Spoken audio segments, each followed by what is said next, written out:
Yo, what is going on, guys? In this video, I actually had a chance to meet up with a good friend of mine, Nick Prisco. I just happened to have a layover in New York on my way to Italy, so we got to catch up and talk about his successful advertising agency. And funny enough, we actually met through my program called Ecom Remastered years ago and become good friends since. Nick is an amazing person, he's a go-getter, and he's very inspirational, so there's gonna be a lot of value in this video. His six-figure advertising agency is called AdWhile, and he's only been running it for less than a year, and it's had so much success. He gives a ton of great insight on this video on how to get started, so if you're interested in this, make sure you're watching, listening, and I really hope you guys enjoy this type of video, so let's get right into the interview. What's up, guys? I'm sitting down here today with Nick Prisco, and we're going to be talking about how he built his ad agency from scratch to where it is today, and you're going to give us a little bit of insight on how that works and everything.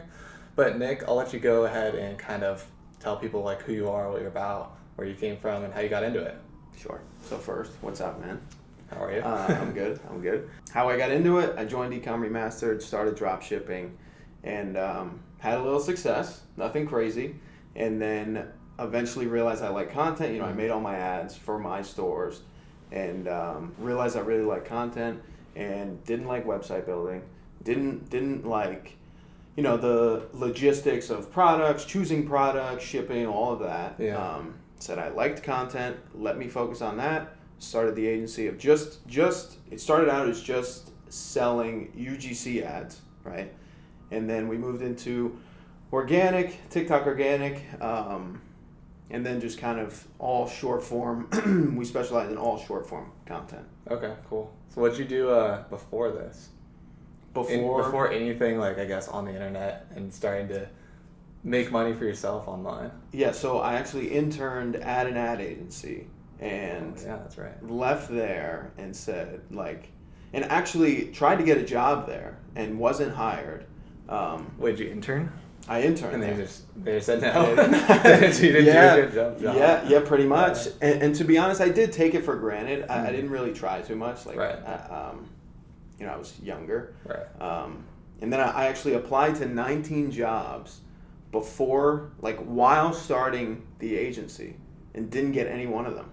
And it was the biggest blessing ever that I didn't get any one of these jobs. That's crazy. Because I would be working a 9 to 5 somewhere. Right. Doing ads for someone else. Someone else. Making a fraction, of what it is now. When did I join Ecom Remastered? I think you joined, I actually remember this because I was in Italy. So it was November of 2020.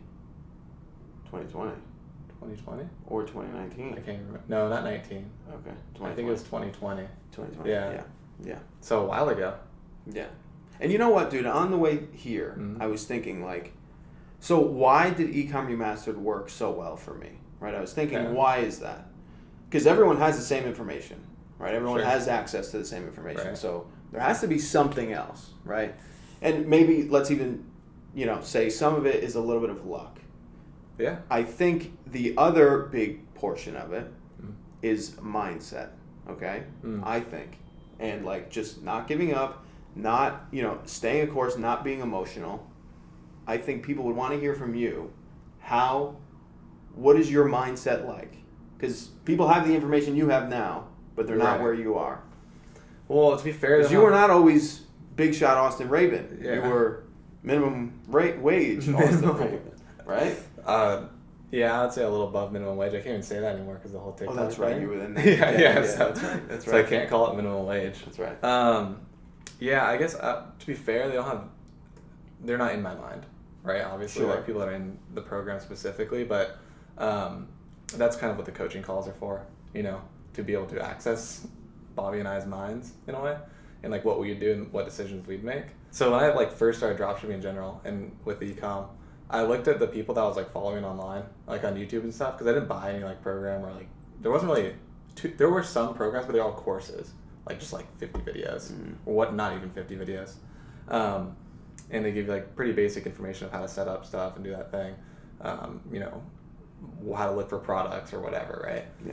But the thing was that I was seeing, and it was harder to believe at the time, and still is today, is are these people actually doing this full time? Are they making money from it, or are they just they had a lucky month and they're selling this lifestyle or whatever, and now selling a course? And I was no, because there's a couple of people that I bought into and really trusted, And I was like, okay, I have some analytical skills. I've got the drive. I've always been like wanting to do something on my own. I've had like the entrepreneurial spirit. And I was like, okay, I'm no smarter than this person or the other person, right? Mm-hmm. Like everyone is like at an equal playing field, especially in like business in general. Like every time you see like a really successful businessman, besides like an Elon Musk or whatever in the tech area, but they're not like super geniuses. Mm-hmm. They just do shit. Yeah. Like they just get it done Yeah. and have a goal and hire the right people and outsource the things that they are not good at and just keep going forward. And so that's how I felt. And I was like, you know, I can do this. I just need to not give up. As long as I'm working on it every single day, I'm going to progress. I'm going to learn something.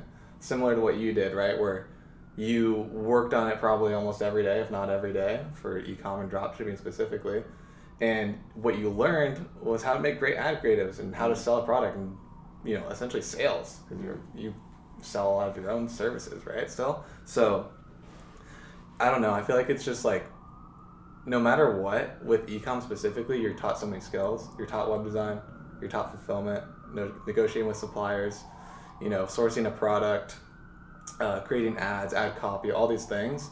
And if you can't fit the whole puzzle together, you're going to find something that you're probably better at, right? So that's what I kind of went into the mindset was of like, I know I can do dropshipping, but if God forbid it doesn't work, I learned some other skills and I can probably take this and do something else. But its mindset is just really personal too, right? Like you either have it or don't. Like there's so many people that I will talk to and friends and stuff that are like want to do something. They say they want to do something, but they don't have like that go-getter mentality. But you don't always want to do shit. No, yeah, I don't want to do shit all the time. Right. Like ever. Ever. Ever. Right. I never exactly. want to do anything. Exactly. So you don't want to do it, but you still do it. Yeah. And I think that's like the biggest thing. There's shit that you don't want to do that you do all the time. Yeah, until you can, you know, do it enough to where you have some success and start like paying other people to do the bad stuff for you, right? But which gives a whole nother slew of skills and kind of what we were talking about before the cameras turned on, like managing a team. And, right. You know. Yeah. Totally different skill set. But also, it's if you think about it, it's the lesser of two evils. Of you can go to college and you're not going to like doing the homework or the tests for 4 years and get a decent job out of school, and then work for someone else and learn that job, work really hard, work probably 60 hours a week if you want to start getting promotions and stuff. It's the same thing, but actually on a shorter time frame.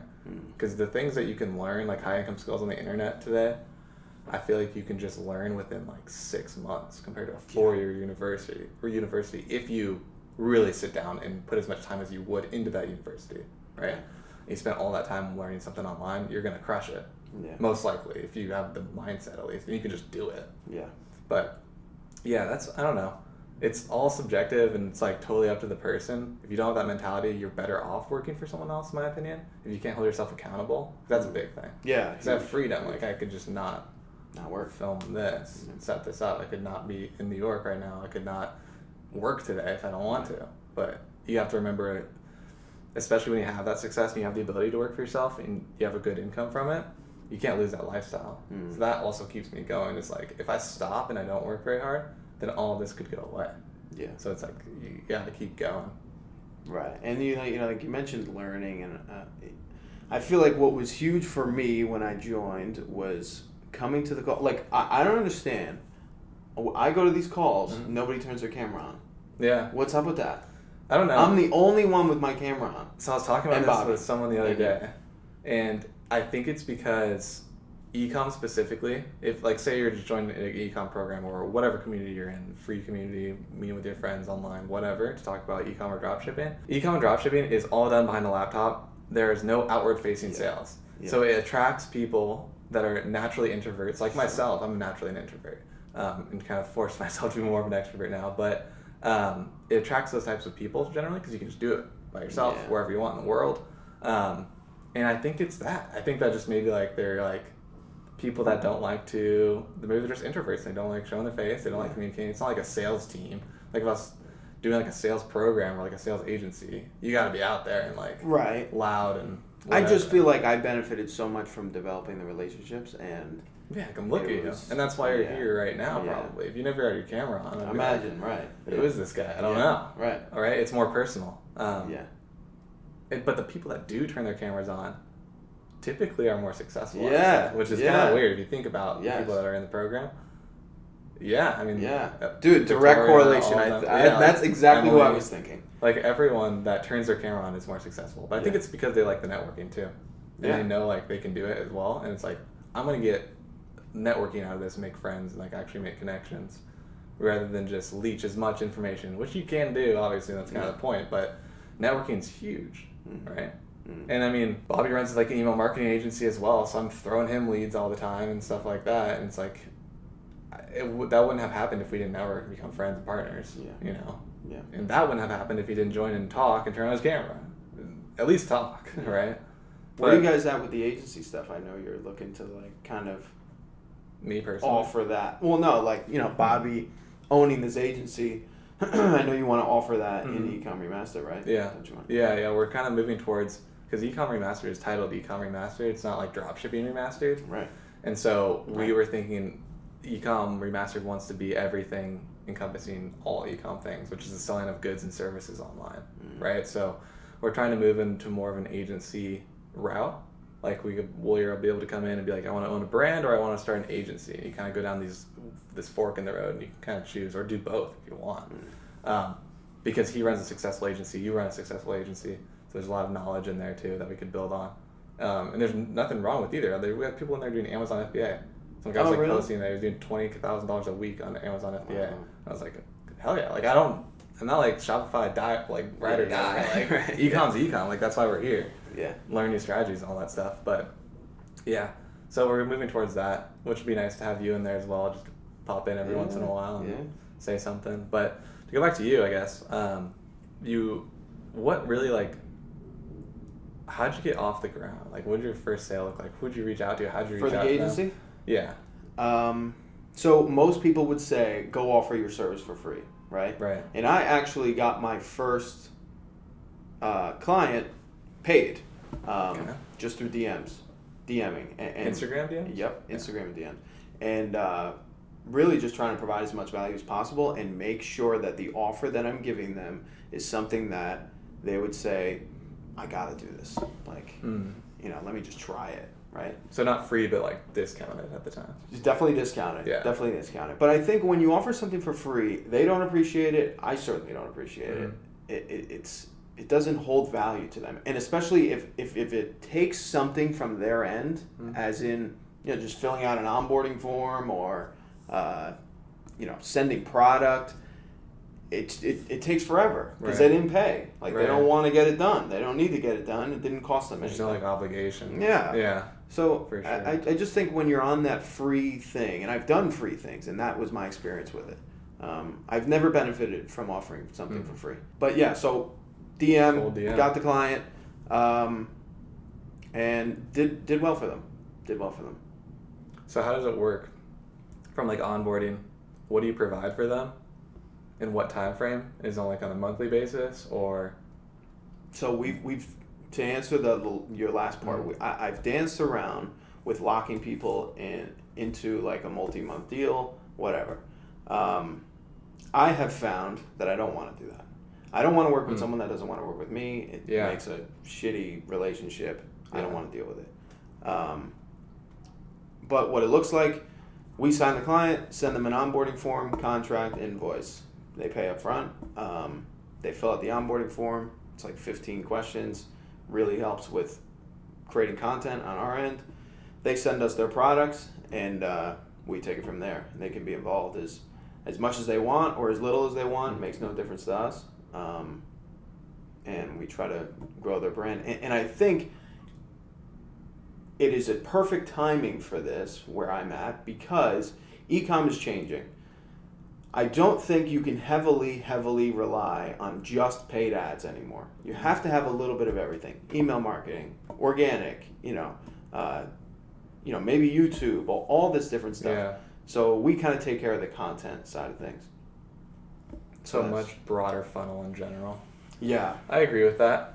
It's always really good, especially when running like an e-com store specifically, to have your SEO at least moving in the right direction, getting organic traffic from TikTok or Reels, and then coupling that with paid. Right. It's a little bit harder to track nowadays of where each sale comes from, but as long as each sale is coming in, you can work on tracking later and get the money now and just scale up, right? Right.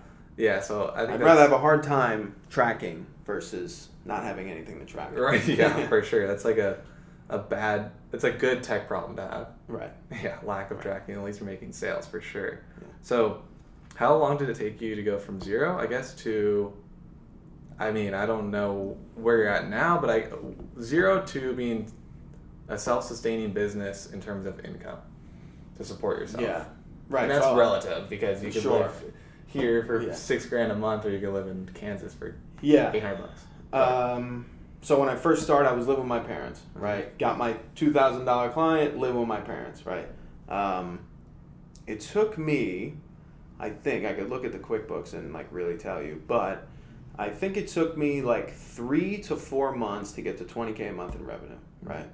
And I felt like I was the richest person alive once I hit $20K a month. Really, once I hit $10K a month. Yeah. It took me like, dude, I really wish I knew. I think it was like 3 months. Yeah, maybe 20K was a little later. 3 months to hit 10K a month revenue, not profit. Big difference. Yeah, big difference. Big difference. And then over like the next 3 to 4 months, you know, dance around 20, 30, 40. We're like scratching 60K a month now. Okay. And relatively high margins while being able to pay the team well. Right. So dude, relatively quick. I don't want to even. It's up to you to divulge this, obviously, but 50% margins plus is what you can expect with an agency. Yeah. Right. Yeah. Okay. Yeah. So that's good money. Yeah. Yeah. It is. For sure. It is. And that took you how long in total from one to where you're at now? How long have you been doing it actually?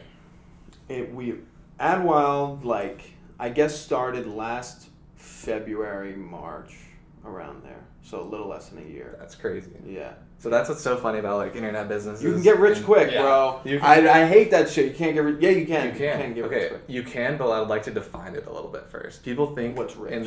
Well, not even that, but what's quick, in my opinion. So people also like post like a video on a course and they're in a Lamborghini and they're 16 years old in Miami, and like you're gonna make $1 million overnight is what the kind of feel is, but that's not true. It's not overnight. But going from where you were in February to where you are less than a year later is insane. Yeah, absolutely insane. That's only 9, 10, 11 months, something like that. That's unheard of. Yeah. I mean, if you rewind back to like 1990s when people started like brick and mortar and all these things, like most companies would fail within the first 2 years, first of all, or if they don't, they're finally turn a profit after 2 years. Yeah. That's an insane timeline. But you got to remember, college too, 4 years of college. Yes, you got to remember though. I didn't start out with the agency. I started out drop shipping. I started out at the internship. I had a clothing brand that was your college. Yeah. Well, you went to college. Yeah. Yeah. That was your second college. Right. That was your trade school. Right. Yeah. Yes, that was my trade school. Yeah. So it took time to learn and figure out what you wanted to do, learn these skills, and get some experience, right? But it was no more than 2 years, probably. Yeah. Yeah. Give or take. Yeah.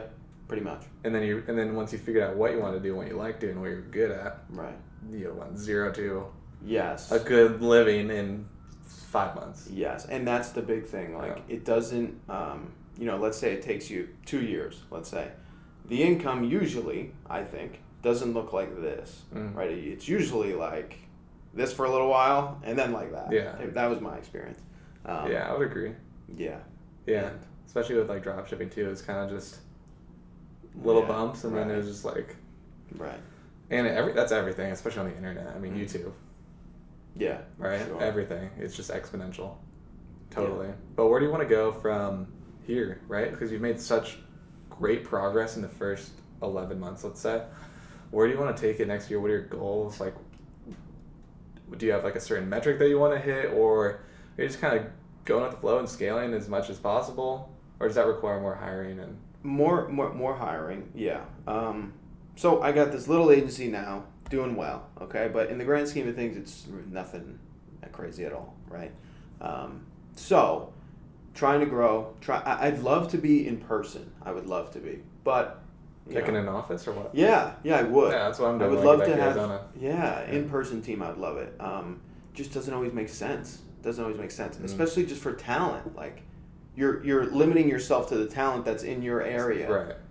I have talent all over the world, right. So it's it's different, but I would love to be able to sell eventually, yeah. And then the other goal is to acquire a bunch of real estate. And so build to sell and move on to something else. Yeah. Yeah, I think that's a lot of common business goals. Yeah. Same way with me in certain things. Well, why don't you move out to Arizona, and then we can share an office. That's right. That's right. We could. Continue to push each other. We don't want to do it here. No, we don't want to do it here. No. No offense to New York, but no. Yeah, not great at all. city. Not for me. Right, me either. Would you ever come out to the West Coast? To live? Hmm? Dude, I wasn't in love with LA, to be honest. Well, yeah, I love the trip. Like, you know, it's great. But the actual, I don't really have a desire to live there. Weather's really nice. I mean, I moved. Yeah. I get it. I get it. That's right. Yeah, I've moved there, and I moved out, and I moved back, and I moved out. Yeah. But the second time around was a little brutal. Right. It's cool. Like, I'm 26. How old are you? 23? 23. 23. I'm 26, and, you know, like, going there when I was 21 was great, living in Hollywood. And, like, you go out, it's a lot of fun. Yeah. But when you get to this age, it's like some of that stuff gets a little old. There's really superficial relationships there. A lot of headaches, traffics, and, you know, just annoying things to go to the grocery store. Yeah. Like, it just takes time out of my day when I'm really trying to focus on scaling my businesses. And it's like, I don't get all these distractions and stuff. I love the beach, but I love Orange County, but for now, LA is not exactly the place that we need to be. Right. So for someone watching this, what would you say, like, because I remember watching shit like this and watching me, you know, someone me at some point. Right, watched you, yes, exactly. Yeah. And I would watch people and they'd be making money and I'd be making no money, right? And I would hear $60K a month and it would sound like just unfathomable, right? And then you get there and it's like, holy shit, there's so much more room, right? What would you say to someone to get out of it? How could they get out of it? Where do they start? You gotta identify, like, you can want things, but like we were talking about in the beginning, like, you can want certain things. You can want a great lifestyle. You can want to own your own company, but you have to be a go-getter. You have to be able to put your foot down. You know, ignore people if they invite you to go out to the club on Saturday. If you got shit to do and you really want to, you know, build this business, skip that one day. Go next week or whatever, right? Just time management. But I mean, I don't say we come from very different situations, but we both were in lower points in time before all of this stuff. Like, I grew up in single mom, very, very low income, so income was like super important to me and something that we never had. And I noticed a lot of people... So it seemed foreign to you, right? It was crazy. Super How could you ever make... Yeah. Well, yeah, I mean, like, my dreams, like, going through high school and, you know, college was like, I'm going to get a job out of college, like, make $70,000 a year, and my life is going to be fantastic. It's going to be stable. And then you just... you get addicted to building stuff, and the money comes along with that, and the entrepreneurial spirit, I guess. And there was a drive, and I know you've gone through some stuff, and you know, came out of it and got to where you are today. And I think that's a big key factor to a lot of successful people. It's coming from something that's not the best situation. It really motivates the people if they want to get out of those things. But the advice to that is just, if you're in that kind of situation or any sort of situation that's not what you want to be in, even if you're just still working a normal job, you don't want to be there, you want to spend more time with friends and family, travel or whatever, you just gotta want it. Cut out the Netflix. Cut out the Xbox. Throw your Xbox out the window. Like, just if you truly want something, just spend a little bit of extra time doing it. But make that time totally dedicated to it. Turn off everything else and just zone in. Put some headphones on for 1 to 3 hours a day, 3 to 4 times a week, and something's gonna come from it. Yeah. You gotta want it. You gotta want it. You gotta want it. Time ignoring the results, I think, too. Like, ignoring, you know. Don't expect if I'm tomorrow. Getting paid, Don't expect tomorrow to be 10 grand. Yeah. Right. And know that. Right. And I think a lot of people come in to the idea of making money online and think it's so easy, which it is easy, but it does take time. It's not overnight. Yeah. It's gonna feel like overnight once you hit that 4-month. Right. Yeah. $20,000 revenue or whatever you have. It'll feel overnight. Just wait for that overnight success. Yeah. It'll come. And I always say, like, work without getting paid. Yeah. But I'm not saying work for free. Right. Right. I'm saying do the work. Don't focus on, like, immediately getting that paid client. Make sure you know, like, really do the work without really focusing on how much you're making. Yeah. Does that make sense? Totally makes sense. Yeah. I mean, we've all gone through that. I think everyone that I know that works for themselves online has gone through that period of X amount of time where they're working for free. Yeah. And it's really just you're building yourself up. Yeah. You're building your companies. You're learning. You're failing. and learning what not to do. And that's something just everyone has to go through. You're not going to have your one-hit wonder right away. Yeah. Or hopefully it's not a one-hit wonder, then you're just done after. But you know what I mean? You're not going to get that one thing first try. Yeah. So lucky to do that. But you can, but it's very, very unlikely. Yeah. And I also feel like now that I've done this thing that I've done, whatever you want to call it, right? Success, whatever.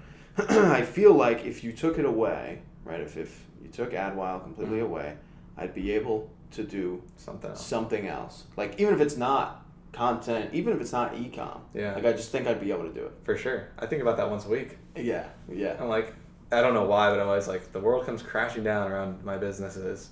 Yeah. I'd be fine. Right. Like, I would just go do something else. And probably succeed in it quicker. Just because you know what you need to do, what you need to actually focus on, what you need to prioritize, how to do it, how to manage people. You got it all. Yeah. I mean, worst case scenario, AdWell fails. You can go get a 6-figure job at an ad agency with your success that you had. Yeah. Do that to supplement your living situation, and you're going to be building something on the side. Right, if you had to, right? If you're strapped for cash or something, which I'm sure you save a decent amount. Yeah. Well, you got that new car. Like, right, maybe I did. Yeah. Maybe it's all in the car. It's like being repoed right now. Right. Yeah. But wait, what was I just gonna say? You meant what did you just say? That you could leave if everything went to shit. Oh no! When we were walking here, you said, "What happens if they take away TikTok?" Yeah, right? that's what I said. And I said, "I don't know." Yeah. I said, "I don't know." Brutal, like first 5 questions I ask you right when you get here. Right. What happens if your business fails? Yeah. Right. What if you fail? Yeah. We gotta think about that. Of course. I always of course. think about stuff like that. Of course. And really, okay, like the real answer is we focus on short form content. Mm-hmm. Short form content does not only exist on TikTok, right? So number one. But it does, TikTok is certainly the winner. For sure. So it definitely would impact the business. But again, would totally be confident that I could do something. Just pivot. Yeah. YouTube Shorts, I mean, they're doing, starting February 1st, so what, tomorrow? No, 2 days? They are paying creators for shorts. So revenue share. Right now it's like nothing. Like you get 1 million view short and you get like $10 or something. Yeah. But they're doing a 45, 55 split, I believe is what it is. Or 55 of the revenue, 55% of the ad revenue from YouTube for the shorts goes to YouTube. 45% now goes to the creator. Whereas previously it was like 0.001 maybe. Wait, but then how is that $1 for 1 million views or $10 for 1 million views? That's what it is now. It's very low now. Okay. But I have no idea what it's actually going to come in with because it's going to have to matter about RPMs and CPMs in your niche. But I mean, it's going to be better. Even if that 1 million view short that I got on YouTube or something, if it pays me $4,500 now or something, that's going to increase your revenue on YouTube. Insane. So there's going to be a lot of, my point with that is there's going to be a lot more people posting on shorts and wanting to move on to shorts. It's kind of to fight TikTok really. So worst case scenario, shorts agency. Yeah, right. Dude, 2023, I'm getting on long form YouTube content. You're filming it? Yep. Like no, I'm not filming it, but or you're the my star? personal brand. Yeah. Yeah, we were talking about that the other day. Trying to, and you know what I'm gonna do? I'm gonna say, hi, I'm Nick. This is what I'm doing. I'm going out and I'm gonna introduce you to my network. So whenever you come around, I'm gonna make a video with you, see what you're doing. See some other stuff. Hopefully, buy some real estate. It's like a vlog, but like a entrepreneurial vlog. A couple interviews, just stuff like this, and then also what you're doing today. Yeah. Oh, I'm looking at a property today. Right. Let's go check it out. Why do I not want this property? Correct. Why do I want this property? Whatever. Right. Right. What don't I know? Let me go find out from somebody that does know. Right. Ask some questions and film it. Yes. Right. That's a good idea. I like that. Yeah. I like that. I think that's where I want to end up going. In the end, we talked about that too. There's kind of more business and general business. Like I do want to do a lot of e-com stuff because I do e-com. Obviously, I'm going to continue to do that, but I also want to do stuff like this, like interviews. I just filmed that podcast. I want to start doing more stuff like that, and then random stuff that I like to do. Or let's go look at this property. Right. I don't know anything about it. I'll only ask Tyson. He knows about properties. Get him on the phone, record it, my experience, and learn with me. Kind of. Yeah. I think that'd be really cool. Yeah. And not acting like you know it all. Right. Definitely. Figuring it out. Yeah. I think it'd be good. Yeah, man. Cool. Well, any last advice or tips that you want to give anyone that's looking to start an agency specifically? What they need to do or which direction they should take it? Find something that's profitable, which in the service industry and agency industry, it's pretty easy to find Right. that. Make sure it's scalable. So make sure you can have more than 2 clients, right? Pretty much you want to have a ability to scale to as much as possible. You don't want clients, the amount of clients hindering you. And make the offer irresistible. Okay. Make it so that they feel stupid if they don't do it. And you'll be in good shape. Simple enough. Simple. Yeah. Simple. You'll figure it out the rest along the way. Yeah, and once you start up that YouTube channel, you'll probably be giving some like agency tips and whatnot. So Yeah, why not? Yeah. if you're watching this later on, there might be a link in the bio or in the description. Click on Nick's profile. That's or his channel. Yeah. Cool. Thanks for stopping by, man. I appreciate Cool, you man. driving down here. Thank you very Like much. the watch, by the way. Thank you. Thanks.